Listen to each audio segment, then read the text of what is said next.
Hello दोस्तों, कैसे हो? आई होप आप सब बढ़िया होंगे, मस्त होंगे, मस्त होना भी चाहिए। दोस्तों, बिहार पुलिस मदद निषेध का जगदेव सर का जीके जीएस मस्ती का आज का जो सेट रहेगा, सेट नंबर 6 रहेगा। इससे पहले हम 5 करवा चुके हैं। अगर आपने नहीं देखा है तो जाके देख लीजिए, आपके सुविधा के लिए प्लेलिस्ट बना होगा, वो आप जाकर सारे वीडियो को देख लीजिएगा और रिवीजन करते रहिएगा। ठीक है, आपके पास समय कम है तो सिंपली जितना हो सके आप सेट लगाइए और रिवीजन करते रहिएगा। ठीक है, आइए सबसे फर्स्ट नंबर क्वेश्चन पर। और चैनल पे नए, चैनल को सब्सक्राइब, वीडियो को लाइक शेयर कमेंट जरूर कीजिएगा। ठीक है, चलिए अपने फ्रेंड के साथ भी शेयर जरूर कीजिएगा। चलिए सबसे फर्स्ट नंबर क्वेश्चन, भारत में विदेशों के आगमन का सही कालानुक्रम क्या है? भारत में विदेशी के आगमन का सही कालानुक्रम क्या है? तो सबसे पहले की बात करिए, सबसे पहले आर्य आए थे। सबसे पहले आर्य, यूनानी, शक, हुन और तुक, यानी ऑप्शन नंबर बी यहाँ पे सही हो जाएगा। ठीक है, अगला है, निम्नलिखित में से कौन सी लिपियां अशोक के अभिलेख में प्रयुक्त हुई है? निम्नलिखित में से कौन सी लिपियां अशोक के अभिलेख में प्रयुक्त हुई है? कौन सी हो जाएगा लिपि? तो कौन कौन से हो जाएगा? ऑप्शन नंबर बी हो जाएगा यहाँ पे, ब्राह्मणी, ख्रोष्ठी एवं अरमाइक हो जाएगा। ठीक है, चलिए, निम्नलिखित में से किसने सर्वप्रथम अशोक के अभिलेख को पढ़ा था? आप सबको पता होगा कि सबसे पहले अशोक के अभिलेख को पढ़ने वाला व्यक्ति जो थे वो कौन थे? जेम्स प्रिंसेप थे। Option number C, James Prinsep हो जाएगा। ठीक है, प्रिंसेप। अगला है, कुतुबुद्दीन ऐबक के संबंध में निम्नलिखित कथनों पर विचार कीजिए। कुतुबुद्दीन ऐबक के संबंध में निम्नलिखित कथनों पर विचार कीजिए। चलिए, 4 का आंसर बताइएगा क्या होगा।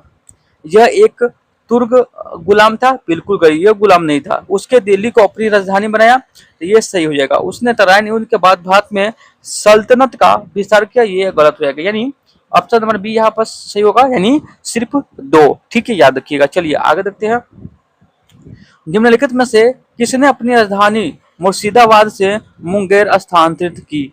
निम्नलिखित में से किसने अपनी राजधानी मुर्शिदाबाद से मुंगेर स्थानांतरित की, यानी बदल लिया? बताइएगा 5 का आंसर क्या होगा। 5 का देखिए, मीर कासिम हो जाएगा। Option number C, Mir Qasim.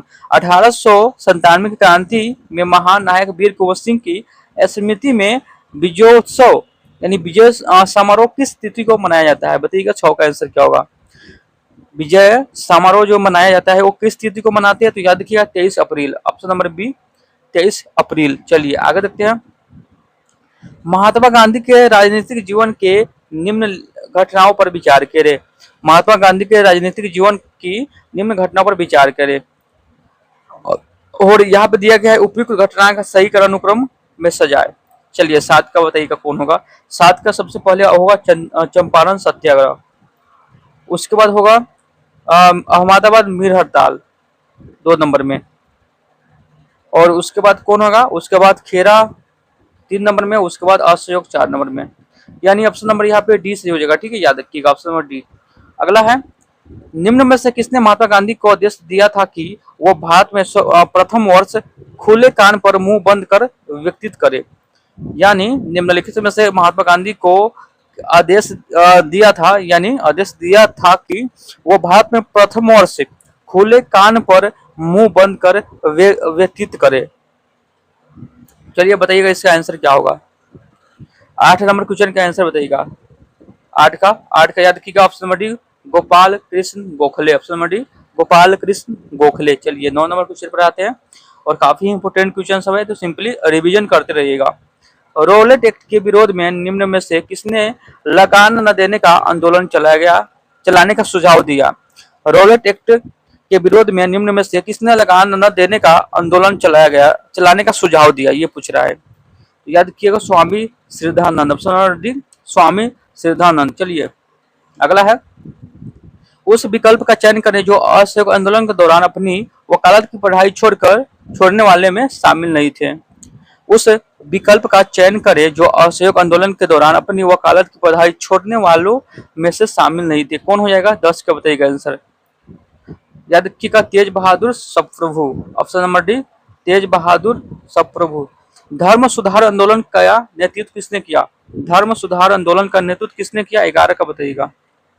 धर्म सुधार आंदोलन का नेतृत्व किसने किया? तो याद रखिएगा, मार्टिन लूथर, कैल्विन और हेनरी, ये यानी ऑप्शन नंबर डी होगा, यानी सभी ने किया। ठीक है, अगला है, अमेरिकी स्वतंत्रता संग्राम कब हुआ? अमेरिकी स्वतंत्रता संग्राम कब हुआ? अमेरिकी स्वतंत्रता संग्राम कब हुआ? तो 1775 में। ऑप्शन नंबर ए, 1775 में। मोहिनी अट्टम नृत्य किस राज्य से संबंधित है? मोहिनी अट्टम नृत्य किस राज्य से संबंधित है बताइएगा। 13 का आंसर क्या होगा। केरल से संबंधित है, ऑप्शन नंबर सी केरल से। भांगड़ा किस राज्य का लोक नृत्य है। भांगड़ा के बारे में जानते हुए रहिएगा कि भांगड़ा जो है पंजाब का है, ठीक है। चलिए आगे देखते हैं। विधान सदन की कार्रवाई शुरू करने के लिए कुल सदस्यों के 10वें भाग या कम से कम 1.5 सदस्यों की उपस्थित गणपूर्ति के लिए पर्याप्त है। विधानसभा सदन की कार्यवाही शुरू करने के लिए कुल सदस्यों की संख्या के 10वें भाग या कम से कम डैश डैश सदस्यों की उपस्थित गणपूर्ति के लिए पर्याप्त है। तो पंडा का आंसर बताइएगा कितने सदस्य। पंडा का याद रखिएगा 10, ऑप्शन नंबर बी 10। सदन के दोनों सदन में प्रत्येक बैठक के पहले घंटे के समय को कहा जाता है। पहले घंटे के समय को प्रश्नकाल बोलते हैं, ऑप्शन नंबर सी प्रश्नकाल बोलते हैं। चलिए आगे देखते हैं। सामान्यतः एक वर्ष में लोकसभा के कितने सत्र आयोजित होते हैं। सामान्यतः एक वर्ष में लोकसभा के कितने सत्र आयोजित होते हैं। सत्र का बताइएगा, याद रखिएगा ऑप्शन नंबर डी यानी 3 हो जाएगा, ठीक है। अगला है निम्नलिखित में कौन सा मुख्य सूचना आयुक्त के चयन के लिए चयन समिति सदस्य नहीं है। कौन है, नहीं है तो यह राष्ट्रपति नहीं है, ठीक है। अगला है राज्य लोक सेवा आयोग के सदस्यों की अधिकतम आयु सीमा क्या है। राज्य लोक सेवा आयोग के सदस्यों की अधिकतम आयु सीमा क्या है। 19 का बताइएगा। 19 का सी यानी 62 वर्ष। 19 का सी 62 वर्ष। धर्म, जाति, लिंग या जन्म स्थान के आधार पर भेदभाव का निषेध किस अनुच्छेद में किया गया है। 20 का बताइएगा आंसर क्या होगा। 20 का याद रखिएगा अनुच्छेद 15, ऑप्शन नंबर सी अनुच्छेद 15। 21 नंबर क्वेश्चन आइए। राष्ट्रपति द्वारा प्रयोग की जाने वाली शक्तियां व किए जाने वाले कार्य निम्नलिखित में से कौन सा नहीं है। 21 का बताइएगा। याद रखिएगा न्यायपालिका में हस्तक्षेप की शक्ति, ऑप्शन नंबर डी यहाँ पे सही हो जाएगा। निम्नलिखित कारकों पर विचार कीजिए। निम्नलिखित कारकों पर विचार कीजिए, उपयुक्त में से कौन सा कारक महासागरीय धाराएं को प्रभावित करते हैं। 22 का आंसर बताइएगा। 22 का याद रखिएगा पृथ्वी का अपवर्तन, वायुदाब में हवा और महासागरीय जल का घनत्व, और ये नहीं हो जाएगा, यानी ऑप्शन नंबर बी यहाँ पे सही हो जाएगा, ठीक है। याद रखिएगा। 23 नंबर क्वेश्चन पर आइए। अगुलहास धारा चलती है, अगुलहास धारा चलती है तो हिंद महासागर में, ऑप्शन नंबर ए हिंद महासागर में। अगला है यहाँ पे आपको मिलान करना है। 24 नंबर क्वेश्चन बोल रहा है कि तेल शोधक कारखाना और राज्य। चलिए बताइएगा 24 नंबर क्वेश्चन है यहाँ पे है। चलिए 24 नंबर क्वेश्चन पर आइए और बताइएगा। चलिए 24 का हम मिलान कर दे, ठीक है। नुमानीगढ़, नुमानीगढ़ होगा असम में आपका, ठीक है, ठीक है, इसका राज्य है। और तापापी यानी तापीपाका, तापीपाका ये जो होगा वो कहाँ होगा, आंध्र प्रदेश में होगा। कहाँ, तो आंध्र प्रदेश में। और कोयली जो होगा वो कोयली कहाँ होगा, याद रखिए गुजरात में होगा। और बरौनी कहाँ है, बिहार में, ठीक है। बरौनी कहाँ है, तो बिहार में है। तेल मतलब तेल शोधक जो कारखाना है वो बिहार में है, ठीक है। यानी यहाँ पे कुट में ऑप्शन नंबर डी यहाँ पे सही होगा, ऑप्शन नंबर डी यहाँ पे सही हो जाएगा, ठीक है। चलिए आगे देखते हैं। आगे फिर से आपको मिलान करना है 25 नंबर, ठीक है। चलिए 25 नंबर का मिलान करते हैं। यहाँ पे दिया गया लौ अयस्क, ठीक है। यहाँ पे खनिज दिया गया है और यहाँ पर शीर्ष उत्पादक राज्य दिया गया है। तो लौ अयस्क कहाँ होता है बताइएगा। लौ अयस्क बताइएगा इसका आंसर क्या होगा। लौ अयस्क होगा ओडिशा में। उसके बाद तांबा जो होगा वो तांबा कहाँ होगा, राजस्थान में होगा। सोना कहाँ होगा, तो सोना कर्नाटक में होगा। और अभ्रक जो होगा आंध्र प्रदेश में होगा, ठीक है। कूट में ऑप्शन नंबर ए यहाँ पर सही होगा, ऑप्शन नंबर ए मिलान कीजिएगा, ठीक है। चलिए अगला देखते हैं। भारतीय दलहन अनुसंधान संस्थान स्थित है। भारतीय दलहन अनुसंधान संस्थान कहाँ स्थित है। 26 के बताइएगा आंसर क्या होगा। याद रखिएगा कानपुर में, ऑप्शन नंबर सी कानपुर में स्थित है, ठीक है। आइए 27 नंबर क्वेश्चन पर आते हैं। और 27 नंबर क्वेश्चन है यहाँ पे कि निम्नलिखित में से कौन सा युग्म सही सुमेलित नहीं है। निम्नलिखित में से कौन सा युग्म है जो सही सुमेलित नहीं है। याद रखिएगा दक्षिण पूर्व भुवनेश्वरी आपको सुमेलित नहीं है। चलिए आगे देखते हैं। भारत में निम्न राज्यों में से कौन सा रेल सेवा से वंचित है, बताइएगा कौन हो जाएगा, तो सिक्किम हो जाएगा, ऑप्शन बी सिक्किम। अगला क्वेश्चन। चलिए फिर से यहाँ पे मिलान करना है। 29 नंबर क्वेश्चन है, आपको फिर से यहाँ पे मिलान करना है, ठीक है। चलिए यहाँ पे मिलान कीजिएगा, मिलान कीजिए। गोल्डन क्रांति तो गोल्डन क्रांति जो है वो संबंधित है किससे बताइएगा, तो याद रखिएगा गोल्डन क्रांति संबंधित है बागवानी एवं शहद से, और ग्रे क्रांति जो संबंध है वो उर्वरक से संबंध है, और पीली क्रांति जो संबंध है वो तिलहन उत्पादक से है, और काली क्रांति जो संबंध है वो किससे है, तो याद रखिएगा पेट्रोलियम से है। ठीक है, यहाँ पे ऑप्शन नंबर सी सही होगा, याद रखिएगा। ठीक है, चलिए आगे देखते हैं। निम्नलिखित फसलों पर विचार कीजिए, निम्नलिखित फसलों पर विचार कीजिए, इनमें से कौन सी खरीफ की फसलें हैं, इनमें से कौन सी है जो खरीफ की फसली है। याद रखिए खरीफ की फसल जो होगा कपास हो जाएगा, मूंगफली हो जाएगा और धान हो जाएगा, गेहूं नहीं होगा। ठीक है, यहाँ पे ऑप्शन नंबर सी यहाँ पे सही हो जाएगा। ठीक है, अगला क्वेश्चन, निम्न युगों में से कौन सा सुमेलित नहीं है, कौन सा सुमेलित नहीं है बताइएगा, इनमें आंसर क्या होगा। याद रखिएगा ऑप्शन नंबर सी केला महाराष्ट्र में नहीं है, ये आपको गलत सुमेलित है। ठीक है, आइए यहाँ पे फिर से मिलान करना है। यहाँ पे मिट्टी दिया गया है 32 नंबर क्वेश्चन पर है, 32 नंबर क्वेश्चन है यहाँ पे कि यहाँ पे मिट्टी दिया गया है, यहाँ पे राज्य दिया गया है। ठीक है, तो बताइएगा जलोढ़ मिट्टी जो है वो कौन राज्य में पाया जाता है। जलोढ़ मिट्टी आपको उत्तर प्रदेश में होता है। ठीक है, और काली मिट्टी जो होता है, काली मिट्टी की बात करें, काली मिट्टी होगा महाराष्ट्र में। लाल मिट्टी की बात करें, लाल मिट्टी आंध्र प्रदेश में, और मेरू स्थल ये होगा वो राजस्थान में होगा। ठीक है, यानी 32 के आंसर की बात करें कोट में ऑप्शन नंबर बी यहाँ पे सही हो जाएगा। ठीक है, चलिए आगे देखते हैं।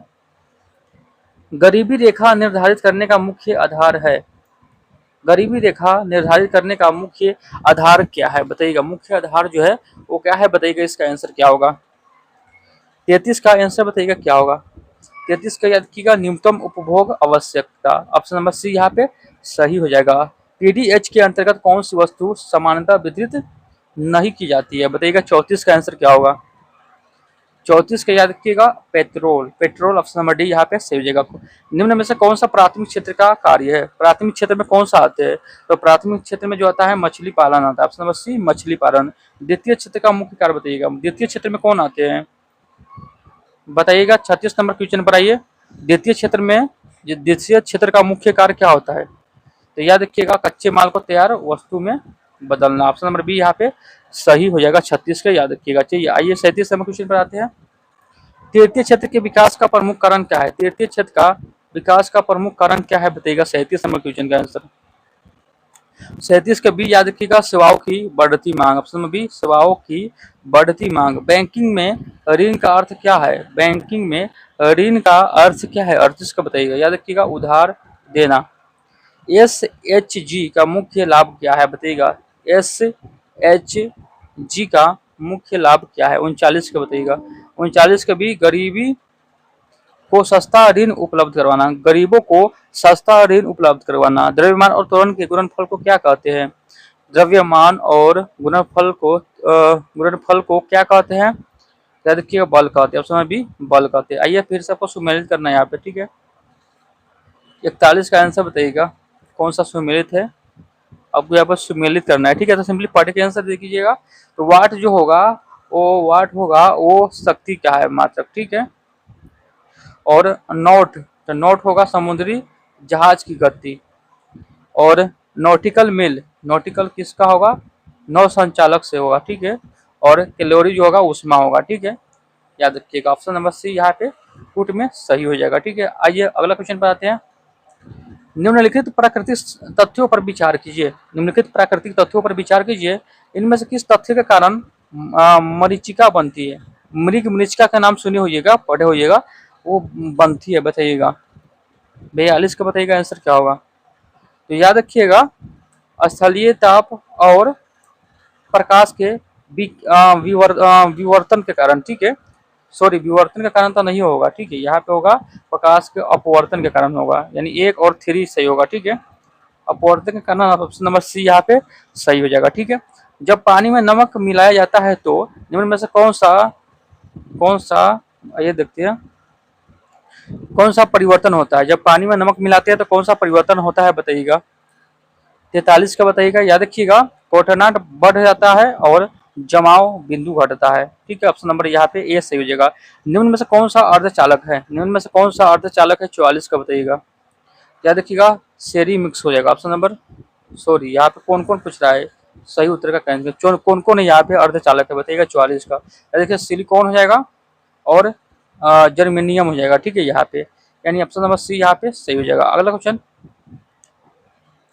निम्न में से कौन सा प्राकृतिक कोलाइड है, निम्न में से कौन सा प्राकृतिक कोलाइड है, 45 का आंसर बताइएगा क्या होगा। 45 के रक्त हो जाएगा, ऑप्शन नंबर डी रक्त हो जाएगा। आइए फिर से यहाँ पे मिलान करना 46 के, यहाँ पे अम्ल का नाम दिया गया है और जिसमें पाया जाता है, फार्मिक अम्ल है वो कहाँ पाया जाता है बताइएगा, 46 का बताइएगा। फार्मिक अम्ल होता है चींटी के डंक में पाया जाता है, और कैल्शियम हाइड्रेट जो पाया जाता है वो चूने का पानी में पाया जाता है, और टाइट्रिक अम्ल जो होता है वो इमली और अंगूर में पाया जाता है, और सोडियम हाइड्रोड होता है वो साबुन में पाया जाता है, यानी फूड में ऑप्शन नंबर ए यहाँ पे सही हो जाएगा, ठीक है। अगला है 50 डिग्री सेल्सियस का मान फ़ारेनहाइट स्केल में होगा तो कितना होगा बताइएगा, याद रखिएगा 122 डिग्री फ़ारेनहाइट। सोने के पुराने आभूषण में चमक लाने हेतु उनमें पॉलिश किया जाता है, पॉलिश करने के बाद आभूषण का वजन पुराने आभूषण से क्या होता है, बढ़ जाएगा, पॉलिश करने के बाद कि घट जाएगा। याद रखिएगा पॉलिश करने के बाद कोई भी चीज को मतलब कि होता है ना, उसका जो वजन होता है वो कम हो जाता है, घट जाता है। ऑप्शन नंबर बी यहाँ पे सही हो जाएगा, ठीक है। बताइएगा आदर्श ईंधन के बारे में सत्य कथन कौन है, 49 नंबर क्वेश्चन का आंसर बताइएगा। आदर्श ईंधन के बारे में असत्य कथन है, तो इसका आंसर की बात करिए ऑप्शन नंबर कौन होगा 49 का, तो 49 का आंसर की बात करिए ऑप्शन नंबर कौन हो जाएगा बताइएगा फटाफट, तो 49 का ऑप्शन नंबर डी होगा, ठीक है। डी है जो क्या है, असत्य, याद रखिएगा। चलिए आगे देखते हैं, यकृत के बारे में असत्य कथन चुनिए। याद रखिएगा असत्य कथन के बारे में अगर हम बात करें ऑप्शन नंबर बी यहाँ पे असत्य हो जाएगा, ठीक है।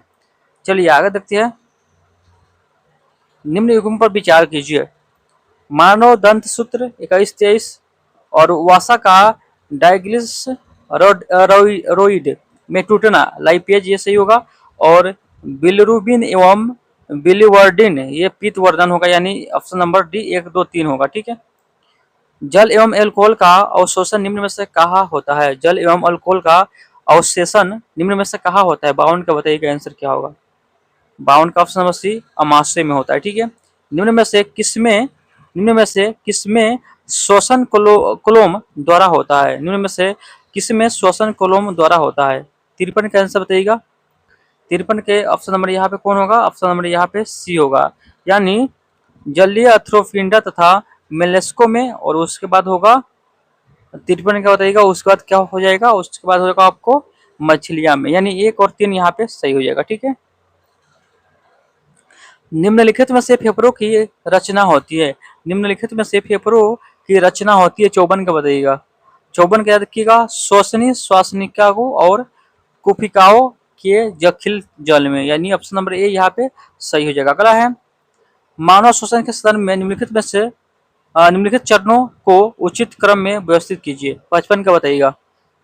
55 का ऑप्शन नंबर डी होगा, याद रखिएगा, 3-2-1 ही हो जाएगा, ठीक है। 56 नंबर क्वेश्चन है, सर्वाधिक O2 का परिवहन निम्नलिखित में से किसके द्वारा होता है, सर्वाधिक O2 का परिवहन निम्नलिखित में से किसके द्वारा होता है, तो 56 का आंसर की बात करें ऑप्शन नंबर बी, यानी लाल रक्त कणिकाओं जिसको आरबीसी के बोलते हैं, आरबीसी के द्वारा होता है।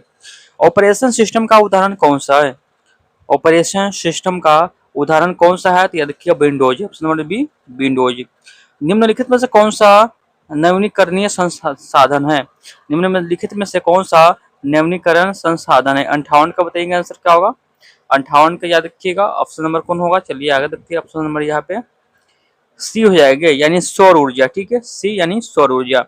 चिपको आंदोलन का मुख्य उद्देश्य क्या था, चिपको आंदोलन का मुख्य उद्देश्य क्या था, 59 का बताइएगा, याद रखिएगा वन संरक्षण, ऑप्शन नंबर बी वन संरक्षण। निम्न में से कौन सा पौधा बीज रहित है, निम्न में से कौन सा पौधा बीज रहित है, तो याद रखिएगा fern, option number C fern. निम्नलिखित में से कौन सा अंतरराष्ट्रीय पुरस्कार है, निम्नलिखित में से कौन सा अंतरराष्ट्रीय पुरस्कार है, तो आप सबको पता होगा अंतरराष्ट्रीय पुरस्कार कौन है, याद रखिएगा नोबेल पुरस्कार, अंतरराष्ट्रीय पुरस्कार कौन है, नोबेल पुरस्कार। निम्नलिखित में से कौन सा कथन असत्य है, निम्नलिखित में से कौन सा कथन असत्य है बताइएगा, 62 का आंसर क्या होगा, याद रखिएगा ऑप्शन नंबर सी जो है क्या है, असत्य है, ठीक है। निम्नलिखित में से कौन सा युग्म सही है? निम्न में से कौन सा युग्म सही है? 63 का बताइएगा। याद रखिएगा, नमक सत्याग्रह 1930 में हुआ था, ठीक है। जलियांवाला बाग 1919 में हुआ था, ठीक है। ये बाकी सब गलत है, ठीक है। निम्न में से कौन सा युग्म गलत है? निम्न में से कौन सा युग्म गलत है? 64 का बताइएगा। 64 का याद रखिएगा, मेन इन इंडिया, क्या है ये युग्म गलत है, बाकी सब क्या है सही है। अगला है, निम्नलिखित में से कौन सा युग्म गलत है? बताइएगा 65 का आंसर क्या होगा?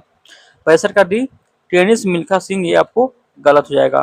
किस भारतीय राज्य के साथ नेपाल सबसे लंबी सीमा साझा करता है? किस भारतीय राज्य के साथ नेपाल सबसे लंबी सीमा साझा करता है? तो याद रखिएगा Bihar, option number B Bihar. Bihar में सबसे अधिक वर्षा किस जिले में होता है? बिहार में सबसे अधिक वर्षा किस जिले में होता है? किस जिले में होता है बताइएगा। याद रखिएगा कौन सा जिला होगा? किशनगंज होगा, ऑप्शन नंबर सी किशनगंज। अगला है, कांवर झील बिहार के किस जिले में स्थित है? कांवर झील बिहार के किस जिले में स्थित है? तो याद रखिएगा बेगूसराय में, ऑप्शन नंबर सी बेगूसराय में। 2011 की जनगणना के अनुसार जनसंख्या के दृष्टि से बिहार का सबसे छोटा जिला कौन सा है? बताइएगा कौन सा हो जाएगा सबसे छोटा जिला? 69 का बी यानी शेखपुर हो जाएगा, ऑप्शन नंबर बी शेखपुर। अगला है, बिहार के किस जिले की महिला साक्षरता दर सबसे न्यूनतम है? 70 का आंसर बताइएगा क्या होगा? 70 का याद किया सहरसा में, option number C Saharsa. Bharat ने आधिकारिक तौर पर अपनी आईनी एयरबेस पर अपनी उपस्थिति समाप्त कर ली है। आईनी एयरबेस किस देश में स्थित है बताइएगा?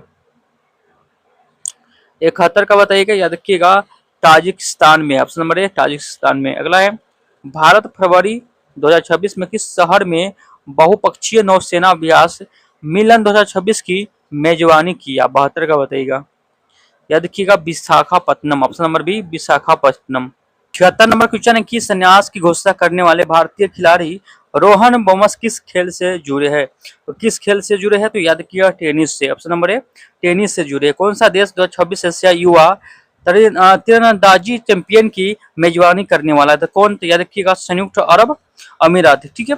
सरकार ने मुख्य आर्थिक सलाहकार डायरेक्टर का कार्यकाल 2 साल बढ़ाकर मार्च 2027 तक रख दिया है। तो कौन सा हो जाएगा इनमें आंसर? याद रखिएगा वी अनंत नागेश्वरन। किस देश ने अमेरिकी राष्ट्रपति डोनाल्ड ट्रंप के नेतृत्व में गाजा शांति शिखर सम्मेलन की मेजबानी किया? बताइएगा इसका आंसर क्या होगा 76 का? याद रखिएगा 76 का ऑप्शन नंबर डी मिस्र हो जाएगा, ठीक है। चलिए अगला रखते हैं, कौन सा राज्य 24 नवंबर से 5 दिसंबर 2025 तक आयोजित होने वाले खेलो इंडिया यूनिवर्सिटी गेम्स के 5वें संस्करण की मेजबानी किया? तो काफी इंपोर्टेंट है, याद रखिएगा। तो बताइए 77 का, याद रखिएगा राजस्थान हो जाएगा, ऑप्शन नंबर ए राजस्थान। कौन सा देश अपनी मॉन्स्टर मिसाइल हुनमुरु 5 तैनात करने वाला है, जो 8 टन के बंकर बस्टर वॉरहेड ले जाने में सक्षम है और भूमिगत किलेबंद बंकरों को भी भेद सकती है? तो 78 का आंसर बताइएगा क्या होगा? 78 का ऑप्शन नंबर डी यानी दक्षिण कोरिया। अगला है, प्रधानमंत्री नरेंद्र मोदी ने किस स्थान पर पशु बचाव संरक्षण और पुनर्वास केंद्र वातारा का उद्घाटन किया? 79 का बताइएगा, ऑप्शन नंबर सी जाम कथी है जमन नगर गुजरात। राष्ट्रमंडल खेलों की देखरेख के लिए जिम्मेदार राष्ट्रीय संगठन राष्ट्रमंडल खेल महासंघ ने अपना नाम बदलकर डायरेक्ट कर दिया। बताइएगा 80 का आंसर क्या होगा? राष्ट्रीय मंडल खेल, ऑप्शन सी यहाँ पे सही हो जाएगा। अगला है, अगला क्वेश्चन है मैथ का क्वेश्चन, खुद से सोल्व कीजिएगा, ठीक है। काफी इंपोर्टेंट क्वेश्चन है और इसका हम डाल देंगे पीडीएफ, ठीक है। आइए, अव्यवस्थित शब्द का विलोम क्या होगा? 96 नंबर क्वेश्चन पाइएगा। अव्यवस्थित शब्द का विलोम क्या होगा? अनावस्थित, ऑप्शन नंबर ए हो जाएगा, यानी वो अपोजिट मतलब उल्टा। जिसका उपचार न हो सके उसके लिए एक शब्द है, जिसका उपचार न हो सके के लिए एक शब्द है, क्या शब्द है? 97 को बताइएगा, याद रखिएगा असाध्य, ऑप्शन नंबर बी असाध्य। राज्य द्वारा निकला गया आधिकारिक आदेश वाक्यांश के लिए शब्द है, राज्य द्वारा निकाला गया आधिकारिक आदेश वाक्यांश के लिए एक शब्द है, क्या है? 98 को बताइएगा, याद रखिएगा अध्यादेश, ऑप्शन नंबर बी यहाँ पे सही हो जाएगा। दो, जो ढाका न हो, जो ढाका न हो के लिए शब्द है, जो ढाका न हो उसके लिए शब्द क्या होगा? अनावृति, ऑप्शन नंबर ए अनावृति। कान फूलना का मुहावरा, कान फूलना का मुहावरे का अर्थ बताइएगा 100 का, याद रखिएगा। गुण गुरु मंत्र देना, कान फूकना, कान फूकना का मुहावरे का अर्थ होगा गुरु मंत्र देना। ठीक है, याद रखिएगा, काफी इंपोर्टेंट है। तो यहाँ पे आपको 100 क्वेश्चन समाप्त होता है। और अच्छा लगा हो तो वीडियो को लाइक शेयर कमेंट जरूर कीजिएगा। और आपके लिए इतना मेहनत करते हैं तो अपने दोस्तों के साथ शेयर कीजिएगा। और चैनल पे नए, चैनल को सब्सक्राइब जरूर कीजिएगा। ठीक है, क्योंकि काफी इंपोर्टेंट क्वेश्चन है और काफी इंपोर्टेंट ये जो बुक है। ठीक है, तो हम आपको करवा रहे हैं वो भी फ्री में। तो सिंपली आपको फर्ज बनता है लाइक शेयर कमेंट करना। ठीक है, चलिए फिर एक नए वीडियो के साथ मिलेंगे, नए सेट के साथ मिलेंगे। तब तक के लिए जय हिंद, जय भारत।